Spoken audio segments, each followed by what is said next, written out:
అబ్బో ఇక్కడ కేజీ చీరలు కొంటే అర కేజీ చీరలు ఫ్రీ అంట. మంగళ్య షాపింగ్ మాల్, కేజీల్లో సేల్, టన్నుల్లో ఆనందం. డిఎస్సీ వ్యవహారంపై తిరుపతిలో వైసీపీ భారీ నిరసన చేపట్టింది. మాజీ మంత్రి ఆర్కే రోజా ఆధ్వర్యంలో పార్టీ నాయకులు, కార్యకర్తలు ర్యాలీ నిర్వహించి ప్రభుత్వానికి వ్యతిరేకంగా నినాదాలు చేశారు. డిఎస్సీ పరీక్షల నిర్వహణలో ప్రభుత్వం పూర్తిగా విఫలమైందని రోజా ఆరోపించారు. లక్షలాది మంది నిరుద్యోగ యువత జీవితాలతో ప్రభుత్వం నిర్లక్ష్యంగా వ్యవహరించిందని మండిపడ్డారు. నారా లోకేష్ కాదు, నారా లీకేజ్ అంటూ మంత్రి నారా లోకేష్ పై ఘాటు వ్యాఖ్యలు చేశారు. డిఎస్సీ వ్యవహారంలో జరిగిన పరిణామాలకు నైతిక బాధ్యత వహిస్తూ వెంటనే మంత్రి పదవికి రాజీనామా చేయాలని మాజీ మంత్రి రోజా డిమాండ్ చేశారు.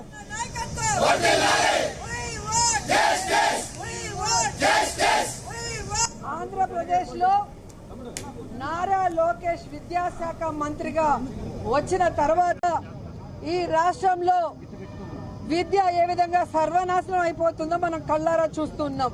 ఒకవైపు మీరు చూస్తే ఫీజు రియంబర్స్మెంట్ 7,000 కోట్లకు పైగా బకాయిలు ఉంటే ఇవ్వడు. ఇంకో పక్క స్కూల్ కి పిల్లలకి యూనిఫామ్ ఇవ్వడు, బ్యాగులు ఇవ్వడు, బుక్కులు ఇవ్వడు, నాణ్యమైన అన్నం పెట్టలేడు. ఇంగ్లీష్ మీడియం ఉంటే తీసేస్తాడు, సిబిఎస్ సిలబస్ తీసేస్తాడు, ఐబీఎస్ తీసేస్తాడు. అమ్మఒడి ఇమ్మంటే ఫస్ట్ సంవత్సరం ఇవ్వకుండా ఎగనమ్మం పెట్టాడు.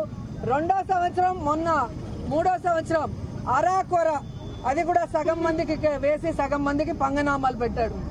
ఈరోజు మీరు చూస్తే ముఖ్యంగా ఈ రాష్ట్రం అంతా కూడా నారా లోకేష్ విద్యాశాఖ మంత్రి అయిన తర్వాత నిర్వహించిన ఒక డిఎస్సిని పేపర్ లీకేజీలతో, అలాగే రిక్రూట్మెంట్లు ఏ విధంగా నీచాతి నీచంగా చేశారు, అర్హులైన వాళ్ళకి ఇవ్వకుండా అనర్హులకి తన అవినీతి కోసం ఏ విధంగా అంటగట్టాడో మనం కళ్ళారా చూసాం.